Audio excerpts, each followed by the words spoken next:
Ici, nous sommes au village de riz d'ici avec le big boss Stéphane Sucré, que tout le monde connaît déjà. Alors, ok Stéphane, alors il faut le dire ici, nous sommes à riz d'ici.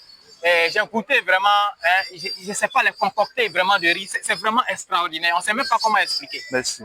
Alors, nous avons 4 petites questions. La première question, c'est de savoir, parce qu'après avoir essayé, nous avons pris un peu l'avis un peu de certaines personnes concernant le coût du riz qui est à 800 francs de riz d'ici. Nous savons que le riz d'ici est vraiment pur, naturel. Il n'y a pas de pesticides, il n'y a pas d'intrants bizarres. C'est bon pour la santé, c'est thérapeutique. Nous savons tous les efforts que vous mettez en place pour cela. Alors, le coût n'est pas accessible pour le moment à tout le monde.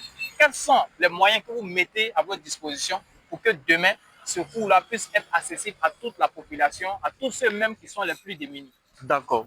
C'est une très belle question. Déjà, sachez que le premier objectif de Ridici, c'était d'abord de pouvoir trouver un marché. Et ce marché-là, pour l'avoir, on devait raffiner ce riz-là. Parce qu'on a connu le riz local comme un riz où il y a beaucoup de saleté, beaucoup de cailloux. Les gens n'aimaient pas ça. On a réussi à supprimer ce problème-là. Donc, c'est une première mission qu'on a réussi à accomplir.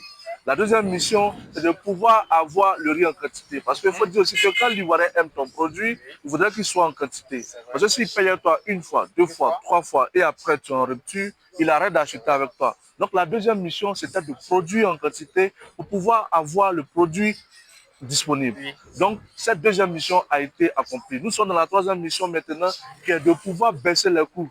D'où même l'importance de pouvoir organiser d'ici village aujourd'hui pour réunir la population et leur expliquer les nutriments qu'est dans le riz, l'importance de pouvoir consommer le riz bio et pourquoi on doit faire pour que ce riz-là soit baissé. Parce que déjà, nous ne travaillons pas avec les grandes surfaces. On veut pouvoir créer nous nos propres réseaux de distribution pour créer de l'emploi et permettre aussi à la jeunesse à qui on donne ce travail de se faire de l'argent, même en vendant aussi notre riz. Donc, si on a réussi ce pari, il va arriver maintenant à l'étape où on doit aménager nos parcelles. C'est-à-dire le changement climatique aujourd'hui détruit beaucoup de plantations et fait que beaucoup de planteurs se découragent.